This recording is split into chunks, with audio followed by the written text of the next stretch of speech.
I want to show you guys how you're winning this fight. The Lord of the Rings of Power actress says casting isn't tokenization. Amazon's diversity and inclusion quota says otherwise.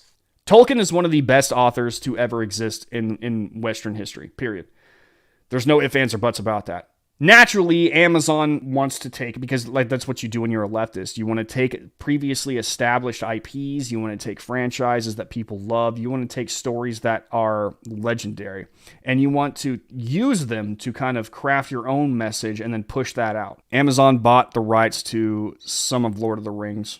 You have a company that is trying to introduce wokeness into Lord of the Rings because, again, that's what you do. You want to inject your political nonsense. You take a previously established thing that people love and you use it as a delivery system for your message. Fans have not been reacting well, and they shouldn't be reacting well. It is a classic. It is a story that is one of the best ever told. And Amazon is abusing it. And so fans are lashing out. And Amazon has been climbing uphill against them ever since. Despite all the money, the billion plus dollars spent on this thing, they cannot seem to overcome the disdain of the fans. It hasn't even released yet, and already they're having to play defense on it. The release is not looking good. It's not. You know, you sink $1 billion into something, you want it to go well, but it's just not going well. It wasn't going well from the beginning. They have tried to lie, to cover up, to censor people who have spoken out against them, and yet the fans keep coming. And they won't be stopped. They won't be silenced. They keep coming. The Lord of the Rings of Power actress Nazanin Bonyadi, I'm not even going to try to pronounce that, who plays the original characters Bronwyn in the series, recently declared that the casting of the series isn't tokenization. Bonyadi, spoke to Entertainment Weekly about the series, telling the outlet, "This was not stunt casting."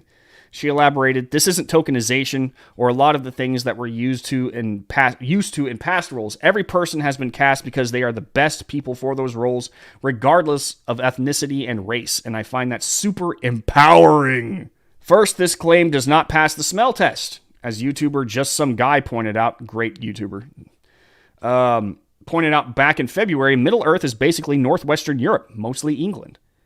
The native people of those areas are all white. So all the races of Middle-earth would be white. And we know that's true because Tolkien described what they looked like. They were all white.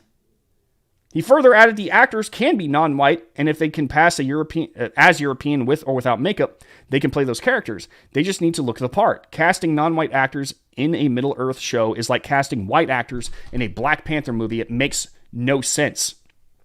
So the idea that the people casting these roles are the best ones for them falls on its face. As Just Some Guy points out, you wouldn't cast a white man to play Black Panther. There comes a point where you're not doing this for the story. You're not casting these black actors who are supposed to be playing what are described as by Tolkien, and they say they're going by Tolkien's word. You can't cast black actors in roles that play within a race, a people who are described as by Tolkien white. If you do that, you're not doing it for the story. You're doing it for political purposes, and people do not want politics in their escapism. They do not want politics in their TV shows. They do not want politics in their movies. They tuned into these things because they were trying to get away from it all. We wanted to be entertained, not preached at. Not only does it fall on its face on that point, but Amazon Studios published their inclusion policy and playbook back in June 2021, where they reveal that they have racial quotas for their productions. Racial quotas are nothing but politics. You can't have racial quotas and expect to have a story-first focus. You can't. You get one or the other. Amazon Studios head Jennifer Salk touted the policy and playbook in a press release saying, "With the establishment of our inclusion policy and inclusion playbook, Amazon Studios has committed itself to being a thought and action leader in the transformation of our industry." Transformation into what? You're stepping away from storytelling. You're stepping away from characters that are there for natural reasons in order to implement characters that are there because modern politics says they should be. She added, "We know how much work there is to be done to improve representation both on camera and behind the scenes, and it starts at home with us.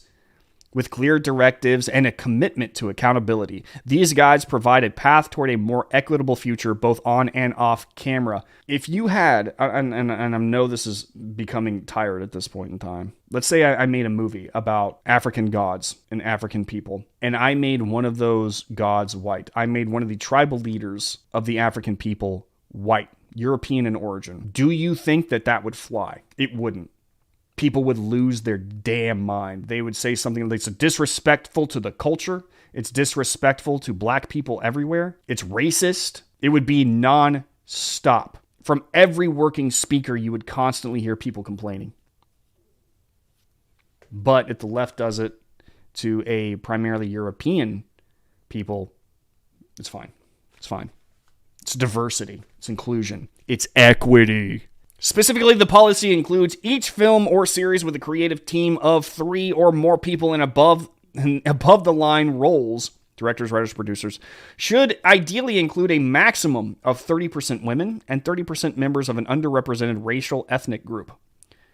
This aspirational goal will increase by 50% by 2024. So screw you if you're the best person for the job. You have to have a different skin color.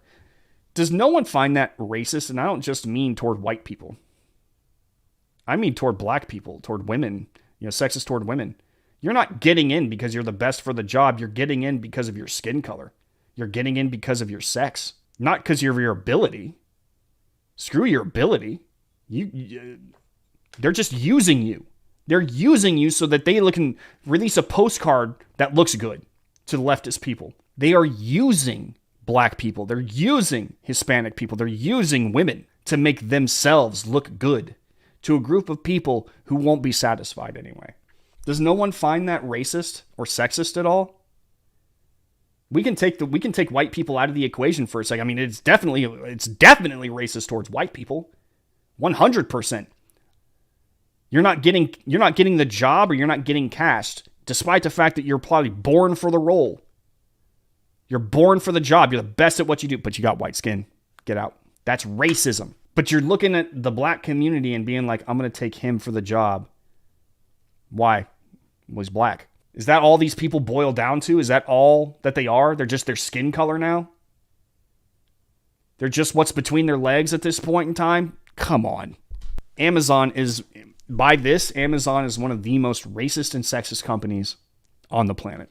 Period. Casting actors whose identity, gender identity, nationality, race, ethnicity, sexual orientation, disability aligns with the characters they will be playing. So you can't be an actor and act a role anymore. You have to be that in real life too. Aiming to include one character from each of the following categories in speaking roles, with a minimum 50% of these to be women: LGBT, alphabet people, person with a disability, and 3 regionally underrepresented race ethnic culture groups. A single character can fulfill one or more of these identities. Again, screw story. They have to check a box. Seeking at least 3 bids from vendors or suppliers on productions, one of which must be from a woman-owned business and one from a minority-owned business. Again, we're hiring just based off of skin color or sex. That's racist and sexist. Pay equity across casting, behind the camera staff and crew, and for vendors and suppliers. Okay, so hang on. Does that mean that everyone gets the same? Are they turning this into a socialist production? The extra gets paid just as much as the main actor? What's the point of being a main actor? What's the point of being a director if you're just going to get paid the same as the grip? And also, I want to ask a question. Are these studio heads, are they getting paid the same amount? I bet not. I bet the people at the top are scraping off a really huge chunk of that cash that's going to come in, if enough of it comes in. I sincerely doubt that the pay equity that they're talking about is actually good. The third bullet point makes it very clear that Prime Video does indeed have racial, gender, and even sexuality quotas. So you have to also be gay, by the way, to get a part. Screw the guy who actually is born for this role. He's straight. We can't have that. Not only did Amazon Studios detail these policies, but their inclusion documents are guided by the Amazon Studios DEI team, whose focus is, 1, ensure diverse representation of talent in front of and behind the camera, above and below the line. Does that mean that there's somebody going around Is there somebody going around like some sort of like leftist Gestapo and being like, this cast looks a little too white. Why do the people holding the lights all look to be white and male? Where are the females? You better be homosexual. Dismantle long-standing barriers to success in the industry and inspect our process so we do not. So there's an inspector. Do not create or perpetuate inequity. Somebody has to go around and enforce and like inspect and enforce this stuff. They're gonna have like little Gestapo, Amazon Gestapo, making sure all the cast and crew are diverse. They will not tolerate whiteness. And tell inclusive narratives to reach inclusive narratives right there. Number 3, and tell inclusive narratives to reach a globally diverse audience. Screw the story. It has to be inclusive. The story has to be inclusive. Everything has to be inclusive. We're not focused on telling a story. That's not how storytelling. I cannot believe that I have to say this to a massive multi-billion-dollar organization. Does not work that way. If you tell a story, you focus on the story. All right? If you're trying to please everybody, you're chasing too many rabbits, man. You chase one rabbit. Tolkien, here's the thing that drives me crazy. Tolkien already had massive accolades from fans. Massive fan base.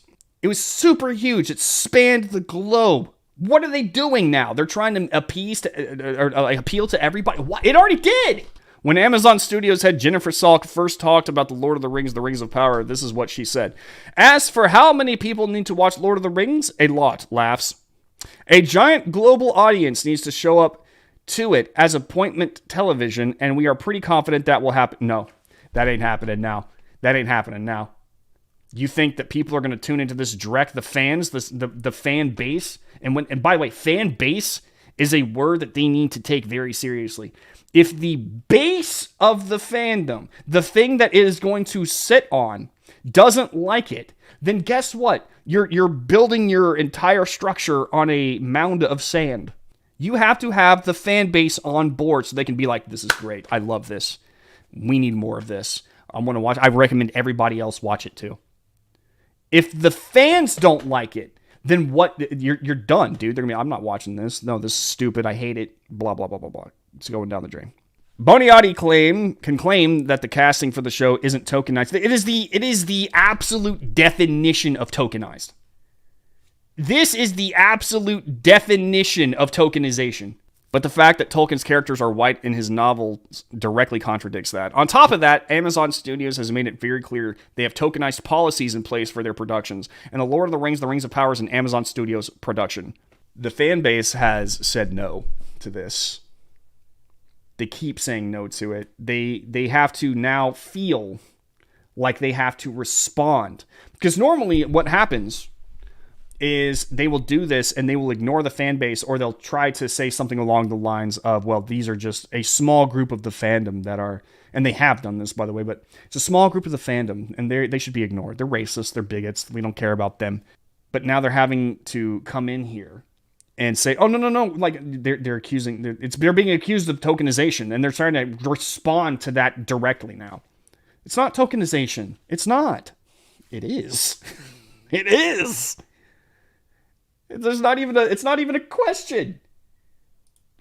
The fact that they're having to respond to this directly now tells you how much damage the fans are doing. Keep doing it. Keep speaking out. Keep talking. Keep denouncing. Keep pointing out the flaws. Keep pointing out that these people are liars. That they're racists. That they're sexist. Because they are. They absolutely are. And keep pointing out that they are not focused on the story. They're not focused on elaborating or expanding what Tolkien said or talked about. That's not what they care about. They clearly care about telling a story that has modern politics injected into it. It's message first movie making. Coin that.